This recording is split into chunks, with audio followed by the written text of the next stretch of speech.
Talking about mole relationships, we are looking at the parametric relationship between mole and other parameters that relates to stoichiometry. Mole and mass, mole and molar mass, mole and volume, mole and number of particles, mole and concentration, and mole and Avogadro's number. These relationships are very vital, as it will be required of us as we try to carry out some manipulations in stoichiometry. So looking at what we have on the screen displayed, mole is related to volume by the formula N equals V over Vm. That is to say, N is equals to volume over molar volume. It is also good to recall that 1 mole of any gas at STP occupies its volume of 22.4 dm cube. Mole is related to mass and molar mass by M over mm, and is related to concentration by the formula CV over 1000. Lastly, is related to number of particles by the formula N equals number of particles over Avogadro's number. These relationships will be used as we try to carry out different calculations under stoichiometry. Away from that, now let us take a look at molar mass. When we talk about molar mass, we make reference to the relative atomic mass of elements or the relative molecular mass of any given molecule. Its unit is usually in gram per mole. Let us take a look at examples of molar mass. We are told to calculate the molar mass of sodium metal and oxygen gas. How is that done? Since we are asked to calculate the molar mass of sodium metal, we recall that the RAM, relative atomic mass for sodium, is 23. Therefore, its relative the molar mass will be 23 gram per mole, because we've been told that molar mass is the relative atomic mass of elements expressed in grams, or the relative molecular mass of any other substance molecules expressed in same grams per mole. Now, talking about the relative molar mass of oxygen, the relative atomic mass of oxygen is 16. Since oxygen is a gas with O2, then it means that its molar mass will be 16 times 2, which is 32 gram per mole. So this is that for oxygen. It is worthy to recall that the molar mass of an element is its relative atomic mass expressed in grams. Let us always remember this at any point in time. So let's take a look at example 2. Our next example, we are told to calculate the molar mass of nitrogen gas, phosphorus, and 2 moles of calcium. To calculate the molar mass of these substances, beginning from nitrogen first, nitrogen is a diatomic element. Its relative atomic mass is 14. So the relative molecular mass of that element will be 14 times 2, which is 28 grams per mole. For phosphorus, the relative atomic mass for phosphorus is 31, so its molar mass will be 31 grams per mole. And the next question says we should calculate the molar mass of 2 moles of calcium. 1 mole of calcium has relative atomic mass of 40. So 2 moles of calcium will be 40 multiplied by 2. And that gives us 80 grams per mole. So the molar mass of 2 moles of calcium is simply 80 grams per mole. So this is how to calculate molar mass of any given element or compounds.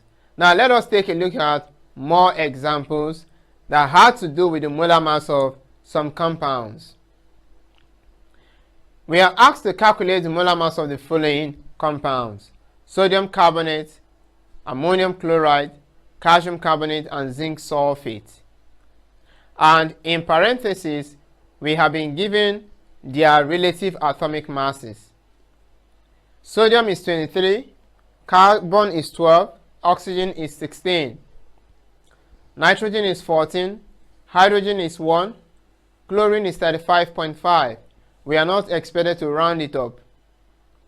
Calcium is 40, carbon we've seen it is 12, oxygen is common 16, zinc is 65, sulfur is 32, and oxygen is 16.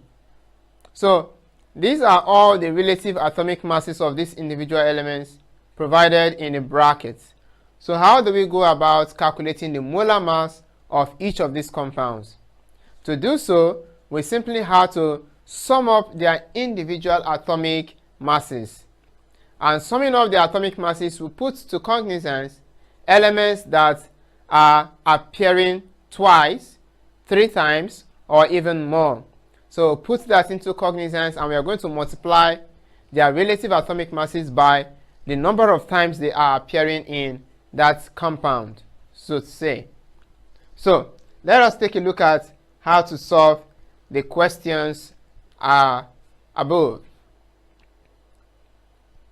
It is worthy to note that the molar mass of compounds is simply its relative molecular mass expressed in grams, as has been said before. So for sodium carbonate or sodium triazo carbonate 4, the molar mass of the compound will be, since sodium is 23 and there are 2 atoms of sodium in that compound, it's going to be 23 times 2 plus carbon is 12. So we're going to add the RAM for carbon, relative atomic mass for carbon, plus the relative atomic mass for oxygen is 16, but there are 3 oxygen atoms there, so it's going to be 16 times 3. And by the time we carry out that calculation, we have 106 grams per mole for sodium carbonate. For ammonium chloride, which is NH4Cl, the relative atomic mass for nitrogen is 14. The relative atomic mass for hydrogen is 1, but there are 4 hydrogen atoms in that compound. So for that, it's going to be 1 times 4. And then we have 1 chlorine atom, and the relative atomic mass for chlorine is 35.5. So by the time we sum that calculation up, we're going to get 53.5 grams per mole. The next compound is calcium carbonate. Calcium carbonate has calcium, carbon, and oxygen. Calcium is 40, carbon is 12, and oxygen is 16. But there are 3 atoms of oxygen there, so we have to multiply the 3 by the relative atomic mass of oxygen, and that gives us 48 plus 12 plus 40. So summing up, we have it as 100 grams per mole. And lastly, we have zinc sulfate. The same way, all the individual relative atomic masses of the elements are being summed up, but in the case of oxygen, it is multiplied by 4 because there are 4 atoms of oxygen there. And when we do that, we're going to have the final answer given to us as 161 grams per mole. So this is simply how to calculate the molar mass of any element, molecule, or compounds. So, dear students, you have to go ahead solving the following questions. You're asked to calculate the molar mass of the following compounds as displayed. Their relative atomic masses are provided. So just as we have seen, you ought to sum them up, taking into cognizance elements that are having 2 or 3 atoms in them. So take note of that and proceed.